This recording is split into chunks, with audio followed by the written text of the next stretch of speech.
The Piano Project of Knoxville is a public arts and music initiative established by yours truly, Brian Clay.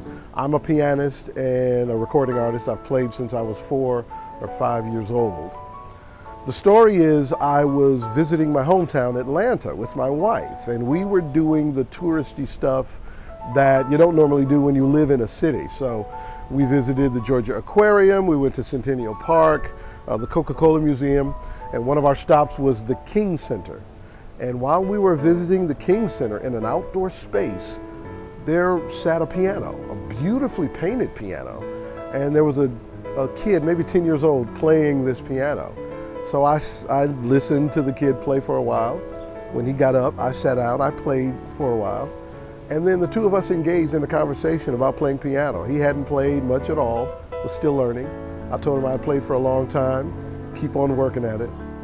As I was driving back to Knoxville, I thought to myself, wow, if it had not been for that piano, that beautifully decorated piano in that public space, I wouldn't have had an interaction with that young man. We wouldn't have had a conversation. That piece of art and that musical instrument drew us together. And I thought to myself, I gotta do this in Knoxville. I gotta do this.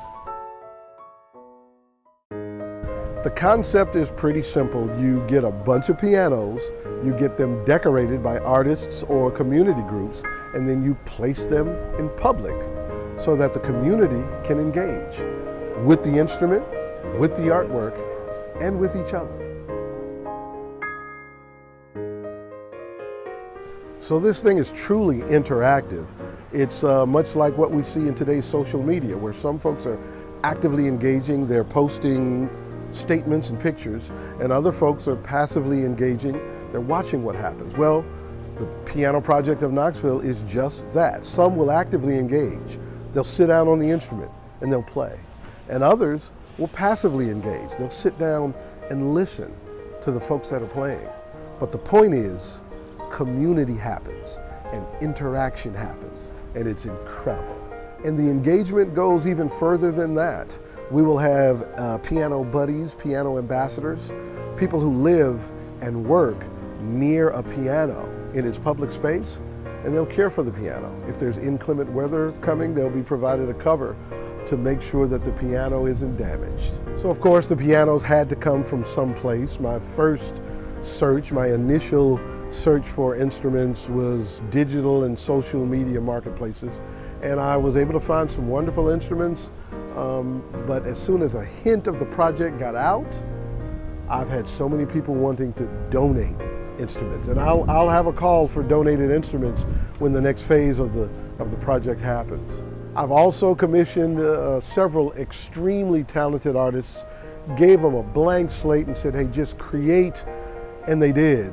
And the result has been several completely different instruments that are amazing. They're so beautiful.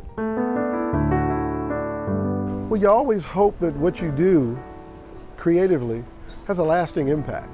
Whatever it is you do, whether it's art or music, you want it to have a lasting impact.